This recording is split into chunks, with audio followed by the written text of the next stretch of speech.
Hello everyone, एसकेटी podcast hits आप देख रहे हैं। मैं हूं आपके साथ शालिनी कपूर तिवारी। आज पॉडकास्ट में मेरे साथ हैं VP research SMC global securities Nitin Murarka sir, जिन्होंने मार्केट की बारीकियों को बहुत शानदार ढंग से बताया है। ये समझाया है कि कैसे ऑप्शन ट्रेडिंग में लगातार 26 महीने वो फायदे में रहे हैं और उन्हीं ट्रेडिंग का, उन्हीं टेक्निक का इस्तेमाल करके आपको भी मार्केट से प्रॉफिट हो सकता है। कुछ कहना है कमेंट सेक्शन में जरूर कहिएगा, लेकिन चैनल सब्सक्राइब जरूर कीजिएगा, क्योंकि लंबे पॉडकास्ट यहाँ इस चैनल पर मैं छोटे पार्ट्स में आप लोगों के लिए लेकर आती हूँ। तो इसी पॉडकास्ट का आज है पार्ट 1। बहुत स्वागत है सर आपका।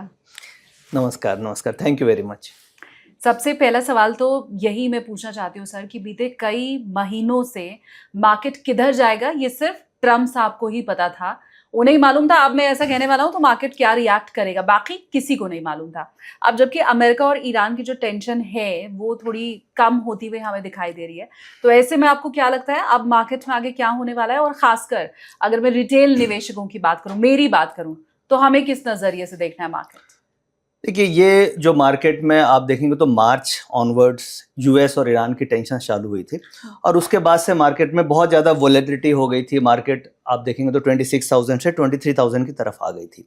बट अब ये रीसेंट अभी जून में जैसे शांति वार्ता एक तरीके से हुई, यानी डील साइन होने की बातचीत हो रही है, इसका मतलब इंडेक्स एक तरीके से ऐसा लग रहा है कि बॉटम आउट कर रही है। और उसके पीछे रीजंस भी हैं।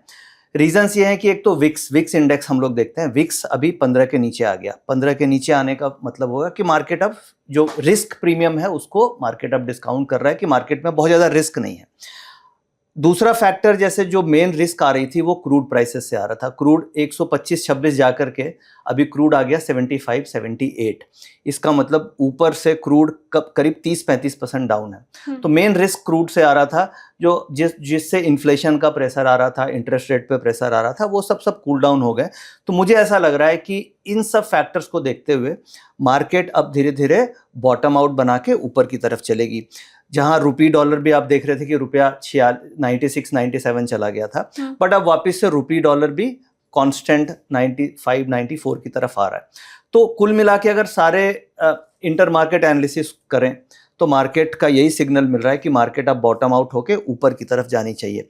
तो जो इन्वेस्टर्स हैं उनको ये राइट टाइम है जहां पे आपको इन्वेस्टमेंट बढ़ा देनी चाहिए, न कि घटानी चाहिए। यानी कि मार्केट में जो सिग्नल्स पॉजिटिव मिल रहे हैं, कई ऐसे सेक्टर्स हैं जो इस वार के दौरान गिरे थे। जैसे एविएशन आप देख लीजिए, काफ़ी गिरा था बिकॉज ऑफ क्रूड के प्राइस के ऊपर जाने के कारण। पेंट इंडस्ट्री के पेंट के स्टॉक्स नीचे आ गए थे। इवन टूरिज्म के स्टॉक्स नीचे आ गए थे, वहाँ पे इन्वेस्टमेंट का मौका है।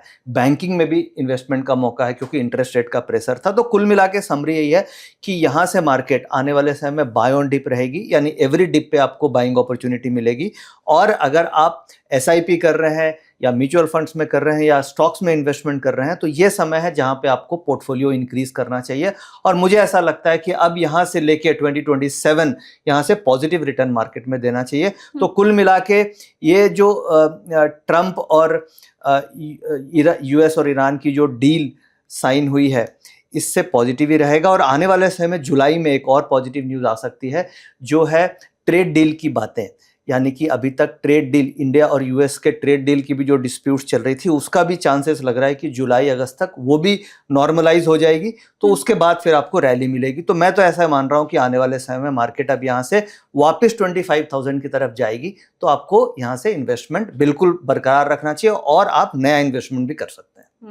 नितिन सर को जो लोग जानते हैं वो, उन्हें ये पता है कि ज्यादातर उनकी तरफ से मार्केट को लेके जो भी प्रेडिक्शन दी जाती है या उनके फॉलोअर्स को जो बातें वो बताते हैं, उनमें से ज्यादातर सही बैठती है। लेकिन आज हम क्योंकि बातचीत कर रहे हैं तो मैं व्यूअर को एक बात और बता दूं कि अभी तक सर की जो एक्यूरेसी थी उसमें और 4 चांद लग गया है। अब वो एक्यूरेसी और बढ़ गई है। उसके पीछे की वजह क्या है वो हम आगे डिस्कस करने वाले हैं।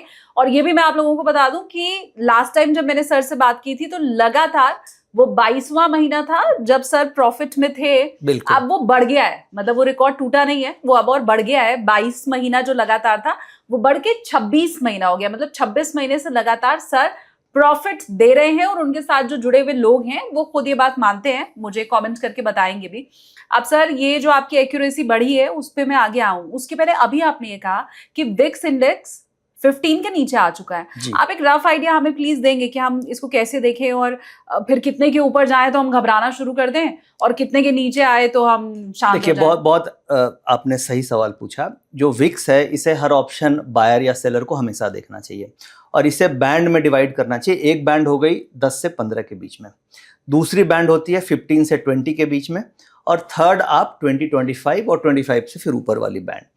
अगर 10 से 15 के बीच में है तो आप ऐसा मान के चलें कि मार्केट स्टेबल रहेगी और मार्केट में ओवरऑल तेजी बनी रहेगी, क्योंकि मार्केट में रिस्क प्रीमियम नहीं है। अगर ये 15 से ऊपर जाने लग जाए तो इसका मतलब मार्केट में कुछ ना कुछ फियर फैक्टर आ रहा है और मार्केट वॉलेटाइल हो सकती है। 20 से ऊपर चली जाए तो रिस्क फैक्टर बहुत बढ़ गया है और मार्केट ज़्यादा वॉलेटाइल हो सकती है। 25 से ऊपर होने पर रिस्क ज़्यादा हो जाता है। तो कुल मिला के हमें विक्स के बेसिस पे बहुत सारे हम ऑप्शंस में stop loss, risk management, positions management decide करते हैं। और नॉर्मली अगर पूरे साल में आप देखिएगा तो जनरली विक्स 15 के नीचे ही होती है। यानी अगर पूरे साल में 250 ट्रेडिंग सेशन है तो most of the trading session, अगर कोई अनसर्टेनिटीज नहीं है लाइक वार लाइक सिचुएशन, तो विक्स आपको 80% ऑफ द टाइम 15 से नीचे ही मिलेगी। एक्सेप्ट बजट के आसपास विक्स इंक्रीज हो जाती है, क्योंकि बजट से वोलेटाइल होने का चांसेस होता है। हाँ। तो विक्स बिल्कुल 15 के नीचे है। इसका मतलब मार्केट और निफ्टी, और विक्स और निफ्टी का इनवर्स कोरिलेशन होता है, ये भी एक समझना होगा। यानी कि अगर विक्स नीचे है तो निफ्टी ऊपर जाएगी, और विक्स ऊपर जा रही है तो निफ्टी नीचे जाएगी। एक और विक्स के लिए मैंने एक सीजनल एनालिसिस की थी। इसमें ये मैंने फाइंड किया कि जनवरी का महीना, पिछले 10 साल की एनालिसिस आप करेंगे तो जनवरी के महीने में हमेशा विक्स बढ़ती है, और विक्स और निफ्टी का कोरिलेशन इनवर्स है। तो जनवरी के महीने में most of the time market नीचे आती है। ये ऐसा इसलिए तो नहीं क्योंकि 1 फरवरी को बजट आने वाला होता है, हाँ। तो जनवरी से ही डर का माहौल रहता नहीं, है? ये पूरे वर्ल्ड वाइड होता है। मतलब ये एनालिसिस मैंने पूरे वर्ल्ड वाइड किया और पूरे वर्ल्ड वाइड सारे विक्स को के पैटर्न्स को अंडरस्टैंड करने की कोशिश करी। इसे हम बोलते हैं सीजनल पैटर्न एनालिसिस। तो मैंने ये फाइंड किया कि जनवरी के महीने में पूरे वर्ल्ड मार्केट में हल्की फुल्की प्रॉफिट बुकिंग आती है। अब हम आते हैं जून के महीने में।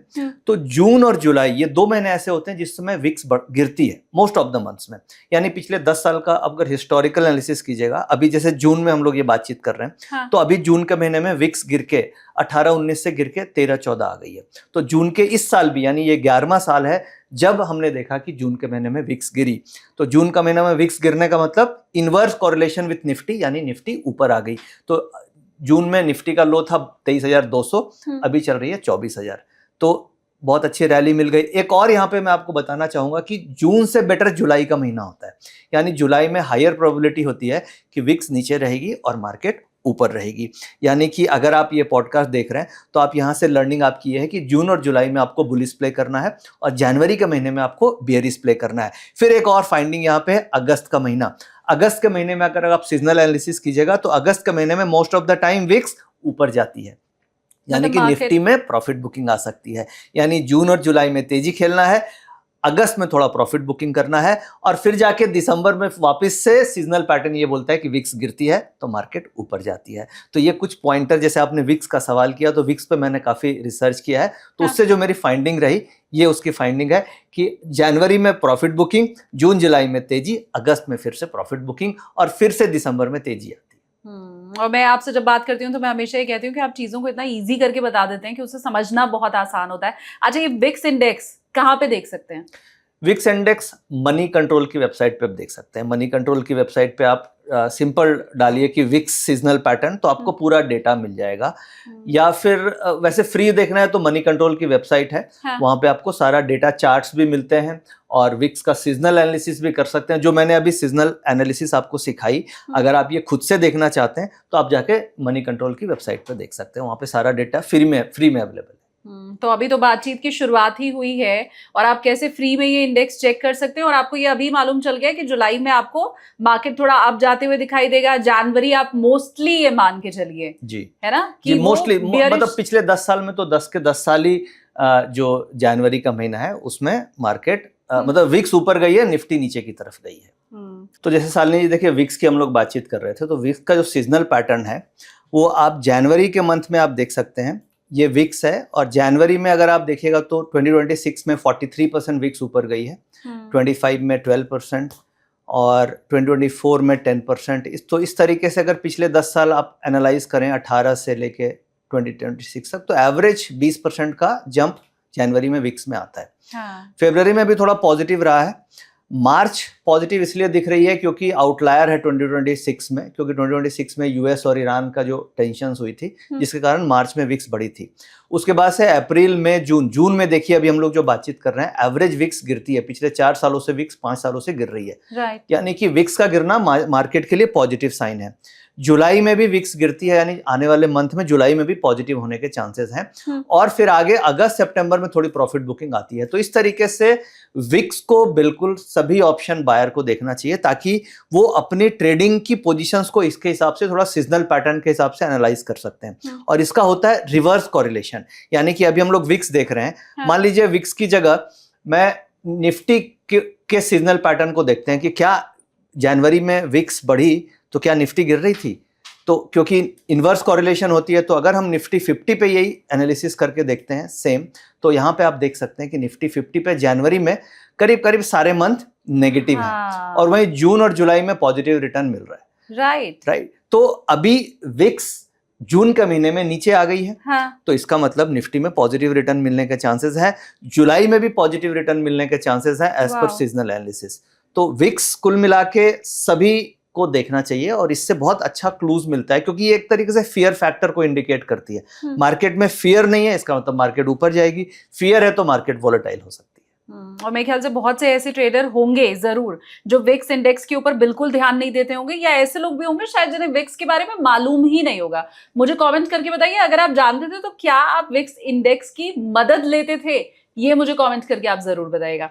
अब आगे बढ़ते हुए सर, क्योंकि हमने देखा है कि हाल फिलहाल में सेंसेक्स ऑप्शन में हमने ये देखा है कि बहुत अच्छी ट्रेडिंग भी हो रही है और बहुत एक्टिव हमने देखा है लोग उसमें हैं। तो अब मुझे आप ये बताइए कि जो निफ्टी ट्रेडर है वो क्या ये जो पूरा डेटा हमारे पास सेंसेक्स का आ रहा है उससे कुछ हेल्प ले सकता है क्या? सालनी, जैसे क्या है, एक तो हो गया आप निफ्टी के एनालिसिस कर रहे हैं तो निफ्टी का ऑप्शन चेन का डेटा देख रहे हैं। अब निफ्टी के ऑप्शन चेन में करोड़ों शेयर की पोजीशंस बन रही है, तो वहां से मुझे क्लूज मिल रहे हैं कि मार्केट में क्या पीसीआर है, किस तरीके से मार्केट मूव करेगी। अब सपोज मुझे एक और ऐसा इंस्ट्रूमेंट मिल गया जिसका निफ्टी से कोरिलेशन 90% से ज्यादा है, यानी कि सेंसेक्स और निफ्टी का जो कोरिलेशन है वो मोर देन 90% है, यानी सेंसेक्स मूव करेगी या निफ्टी मूव करेगी तो उसी डायरेक्शन में सेंसेक्स भी मूव करता है। तो अब हम लोग जब से सेंसेक्स आया है और सेंसेक्स की एक्सपायरी होती है थर्सडे को, तो सेंसेक्स में भी हम देख रहे हैं कि एक एक स्ट्राइक्स पे लाखों शेयर का ओपन इंटरेस्ट क्रिएट हो रहा है और निफ्टी में तो ऑलरेडी होता ही था, यानी पोजीशन साइज बढ़ गई। इसका मतलब एफआईएस का पार्टिसिपेशन बढ़ गया, रिटेल का पार्टिसिपेशन बढ़ गया। तो जो हम लोग एनालिस्ट हैं हमारे लिए डेटा पॉइंट 2 हो गए। अर्लियर हम एक ही डेटा पे रिलाई करते थे कि निफ्टी में क्या क्या पोजीशंस बन रही है उसके ऊपर डिसीजन लेना है। आज मेरे पास निफ्टी और सेंसेक्स 2 ऐसे प्रोडक्ट हैं जो आपस में 90% का कोरिलेशन है और मैं दोनों इंस्ट्रूमेंट्स को अगर नजर रखता हूं और मैं देखता हूं कि दोनों में अगर पॉजिटिव सिग्नल बन रहे हैं तो इसका मतलब अगर मैं पॉजिटिव साइड ट्रेड करूं तो मेरी विनिंग प्रोबेबिलिटी ज्यादा है, क्योंकि मैंने कंफर्मेशन सेंसेक्स से भी ले लिया। नंबर 1। नंबर 2, जैसे सेंसेक्स में होते हैं 30 शेयर, निफ्टी में होते हैं 50 शेयर। अब सेंसेक्स के अंदर जो 30 शेयर हैं वो हाई मार्केट फ्लोट वाले शेयर हैं जिसमें एफआईएस का इन्वेस्टमेंट ज्यादा है। हाँ। तो जनरली सेंसेक्स में लीडिंग इंडिकेटर हमें निफ्टी के कंपैरिजन में मिलता है। जैसे मान लीजिए अगर 30 शेयर है तो वो मूवमेंट जल्दी करेगा, क्योंकि 50 शेयर है तो उसका वेटेज ज्यादा हो गया अलग अलग शेयर्स के, क्योंकि ज्यादा नंबर ऑफ शेयर है। जैसे फॉर एग्जांपल नैस्डैक और डॉ जोन्स का लीजिए, तो नैस्डैक बनता है 100 शेयर से और डॉ जोन्स बनते हैं 30 शेयर से। तो 30 शेयर है तो अलग अलग शेयर का वेटेज है, तो डॉ जोन्स में ज्यादा तेज मूवमेंट आती है। हाँ। तो अगर आप सेंसेक्स आ गया तो सेंसेक्स को आप ट्रैक कीजिएगा तो उससे थोड़ा अर्ली आप इंडिकेशंस मिल जाते हैं कंपेयर टू निफ्टी, क्योंकि निफ्टी में 50 शेयर है, सेंसेक्स में केवल 30 शेयर है, तो मूवमेंट फास्ट होती है। सेंसेक्स में ज्यादा वेटेज है रिलायंस का, एचडीएफसी बैंक का। बट अगर आप निफ्टी में लेंगे तो निफ्टी में रिलायंस और एचडीएफसी का वेटेज कंपेयर टू सेंसेक्स कम है, क्योंकि निफ्टी में 50 शेयर है। हाँ। तो एक फायदा और है कि Sensex is a leading indicator. Correct. तीसरी बात, कई बार ऐसा दिखता है कि मान लीजिए सेंसेक्स लीडिंग है और सेंसेक्स में पुट कॉल रेशियो या ओपन इंटरेस्ट जो हम लोग देखते हैं वो डेटा अगर वीक है और निफ्टी एकदम स्टेबल चल रही है, तो हमें सेंसेक्स का डेटा से समझ में आ जाता है कि निफ्टी में परफॉर्मेंस अंडर परफॉर्मेंस है और सेंसेक्स का डेटा वीक हो रहा है तो निफ्टी गिर सकती है, क्योंकि correlation is more than 90%। Earlier क्या होता था, हमारे पास एक ही इंस्ट्रूमेंट था निफ्टी, और निफ्टी का डेटा सपोज पॉजिटिव है तो हम ये रिलाई करते थे कि डेटा पॉजिटिव है तो हम कॉल साइड ट्रेड करें। बट अभी मेरे पास एक और इंस्ट्रूमेंट है सेंसेक्स, जिसका डेटा नेगेटिव हो रहा है, तो मैं अर्ली कैच कर लेता हूं कि निफ्टी में कुछ प्रॉब्लम आ सकती है, क्योंकि दोनों कोरिलेटेड इंस्ट्रूमेंट है।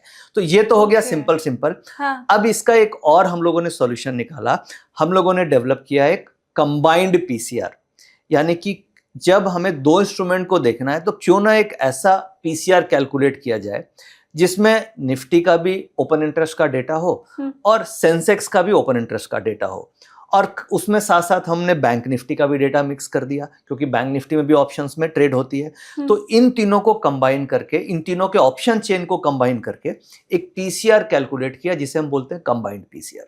तो अर्लियर जब मैं निफ्टी पीसीआर यूज करता था तो मेरी एक्यूरेसी आप मान लो कि 10 में से 6 ट्रेड सही होते थे। बट जब से मैं कंबाइंड पीसीआर यूज करने लग गया तो मेरी एक्यूरेसी उसमें 10 में से 7 ट्रेड आने लग गई, यानी एक्यूरेसी में इंक्रीमेंटल फायदा मिला। तो ये हुआ कि जो सेंसेक्स आया है इससे रिसर्च में भी बहुत फायदा है, और ऑप्शन ट्रेडर्स जो निफ्टी ट्रेड करते हैं उनको सेंसेक्स का डेटा बिल्कुल देखना चाहिए, क्योंकि सेंसेक्स से आपको अर्ली सिग्नल मिलेंगे, क्योंकि वहां पे 30 स्टॉक है तो जल्दी मूवमेंट होगी, वहां पे पोजीशन साइज भी बहुत बन रही है, लिक्विडिटी भी काफी आ गई है, और एक्सपायरी भी अलग अलग है, यानी कि सेंसेक्स की एक्सपायरी थर्सडे को होती है और ट्यूसडे को होती है निफ्टी की एक्सपायरी। अगर मैं मान लीजिए थर्सडे को ट्रेड कर रहा हूं निफ्टी में, तो मुझे क्लूज ज्यादा मिलेंगे सेंसेक्स से, क्योंकि एक्सपायरी वाले दिन सेंसेक्स में ज्यादा पोजीशंस है, तो जहां पे ज्यादा लिक्विडिटी है, जहां पे ज्यादा पोजीशंस है, वहां से जल्दी क्यूज आपको मिलने लग जाएंगे। तो आपको ज्यादा एक्यूरेसी खास तौर से थर्सडे वाले दिन अगर आप निफ्टी ट्रेडर हैं तो सेंसेक्स के डेटा से मिलती है। मेरा काउंटर इस पे है, और वो ये है कि पहले आपने बैंक निफ्टी और निफ्टी 50 को ऐड तो किया नहीं था। हाँ। तब तो आपने कंबाइंड डेटा निकाला नहीं था। अब ये तीनों को एक साथ ऐड करके ये क्या और कॉम्प्लिकेटेड, और जैसा आप बोल रहे हैं एक्यूरेसी बढ़ गई है, सुन के तो मुझे ऐसा लग रहा है कि घट जानी चाहिए, और डिस्टर्बेंस और कंफ्यूजन। बहुत वैलिड पॉइंट आपने पूछा। हाँ. ये डिपेंड करती है कोरिलेशन पे।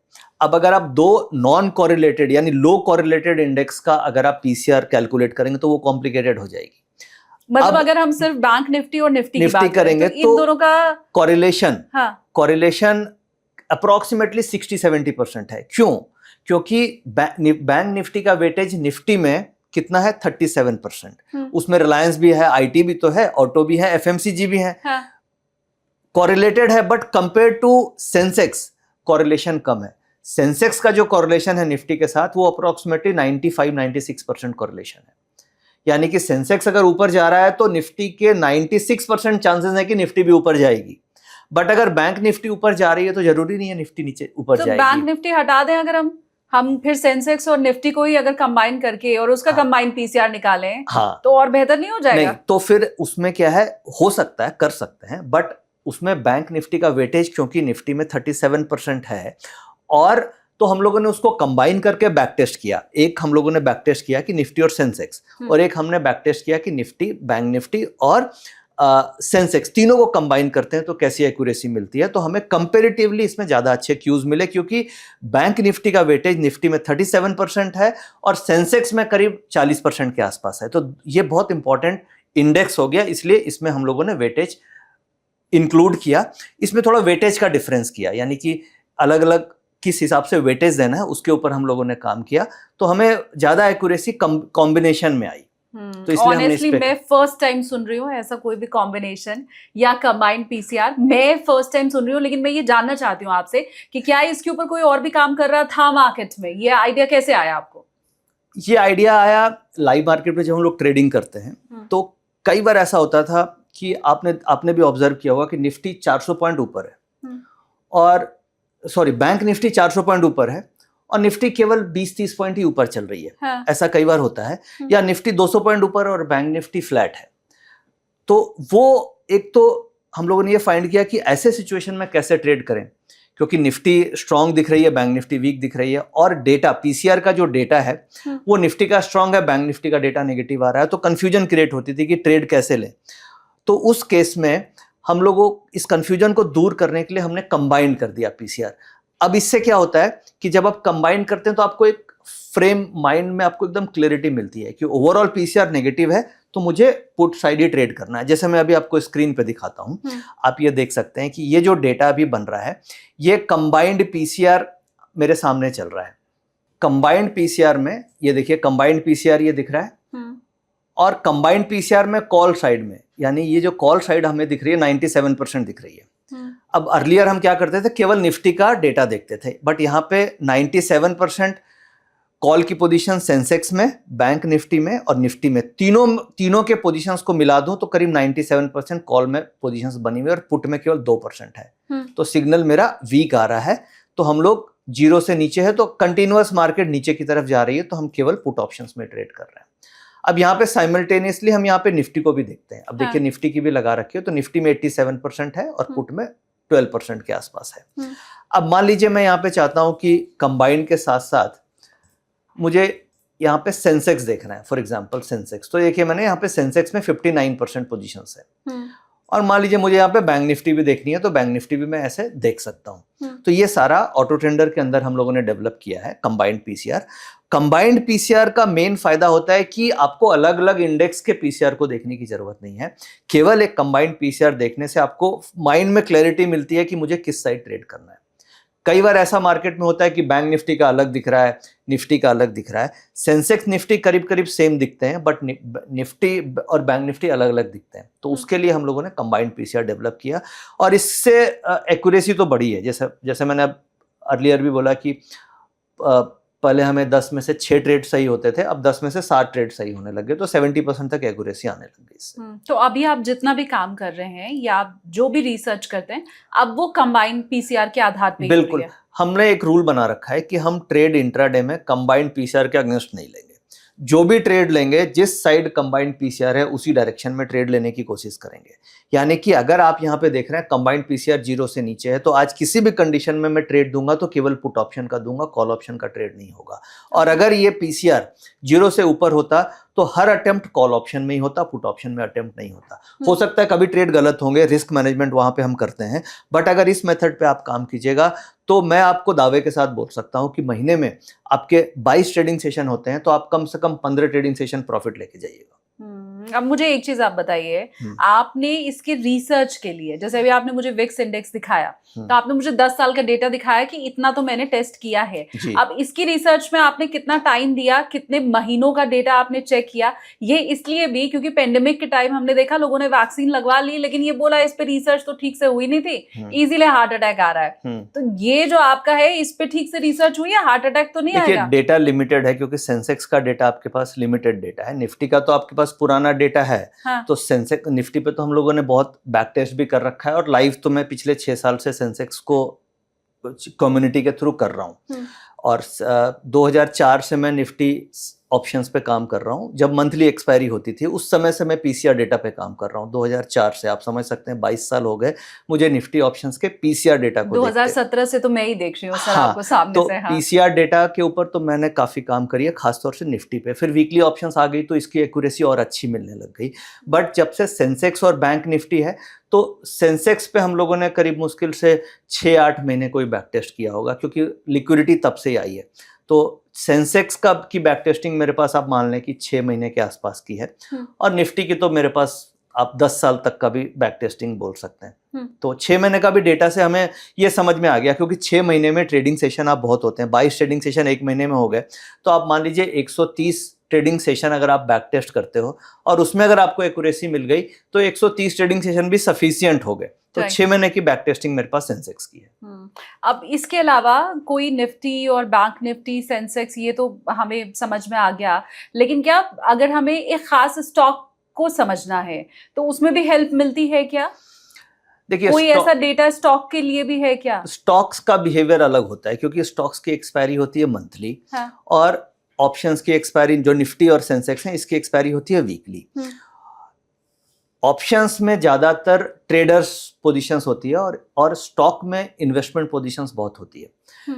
स्टॉक और इंडेक्स का बिहेवियर बिल्कुल डिफरेंट होता है from a option trader point of view क्योंकि ऑप्शन में बहुत सारे mutual funds covered call writing करते हैं। कवर्ड कॉल राइटिंग का मतलब हो गया कि आपके पास पोर्टफोलियो है और आपने ऊपर के लेवल्स की कॉल बेच दी ताकि आप प्रीमियम को कैप्चर कर सकें, तो हमेशा आपको दिखेगा कि स्टॉक का पीसीआर हमेशा 1 से नीचे होता है, यानी कि कॉल की पोजीशंस ज्यादा होगी, पुट की पोजीशंस कम होगी मोस्ट ऑफ द स्टॉक्स में, क्योंकि वहां पे कॉल राइटिंग होती है। कुछ कुछ ऐसे स्टॉक जिसके पीसीआर अगर 1 से स्ट्रांग है, इसका मतलब वो बहुत स्ट्रांग स्टॉक है, तभी उसकी पीसीआर 1 से ज्यादा है।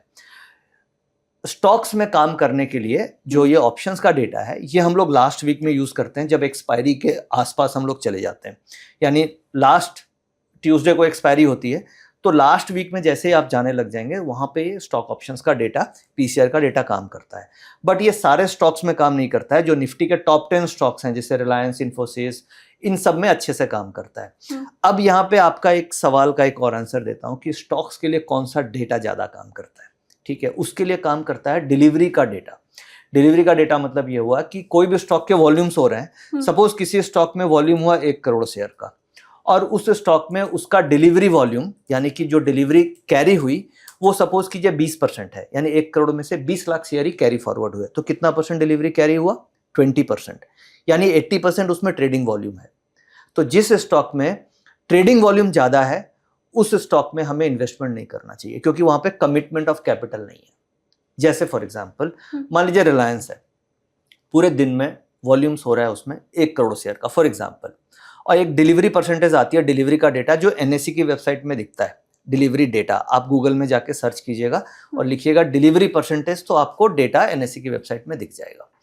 अब मान लीजिए रिलायंस है जिसमें 1 करोड़ शेयर का वॉल्यूम हुआ कैश मार्केट में, और उसका डिलीवरी हुआ 60%, यानी कैपिटल कमिटमेंट कितनी है? 60% की, यानी लोग शेयर्स को अपने डिलीवरी में लेके जा रहे हैं, डीमैट में लेके जा रहे हैं, तो वो स्टॉक हमेशा इन्वेस्टमेंट के ग्रेड स्टॉक हो गए।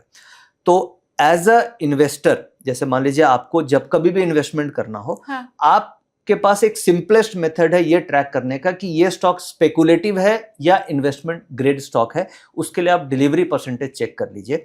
अगर किसी भी स्टॉक का डिलीवरी लेस देन 30% है तो उस स्टॉक में कभी भी हमें अपना इन्वेस्टमेंट नहीं करनी चाहिए, लॉन्ग टर्म इन्वेस्टमेंट, या फिर उसमें ट्रेडिंग एक्टिविटी भी नहीं करनी चाहिए। उसका भी रीजन क्या है? सपोज कीजिए मैंने एक फ्यूचर खरीद लिया एक स्टॉक का और मैं बाय पोजीशन पे बैठा हूं और उसका एवरेज डिलीवरी 30% है, यानी 70% स्पेकुलेटिव पोजीशंस है। सपोज मार्केट में कोई सेलिंग आ गई तो क्या होगा? मार्केट अगर 1% गिरेगी तो वो स्टॉक 5% गिर जाएगा। कई बार ऐसा होता है ना, क्यों होता है? क्योंकि उसमें स्पेकुलेटिव पोजीशन 70% है तो लिक्विडेशंस आ जाती है पोजीशंस की। जो डेरिवेटिव मार्केट में लॉन्ग पोजीशन है वो पैनिक में काट देते हैं, तो स्टॉक तेजी से गिर जाता है।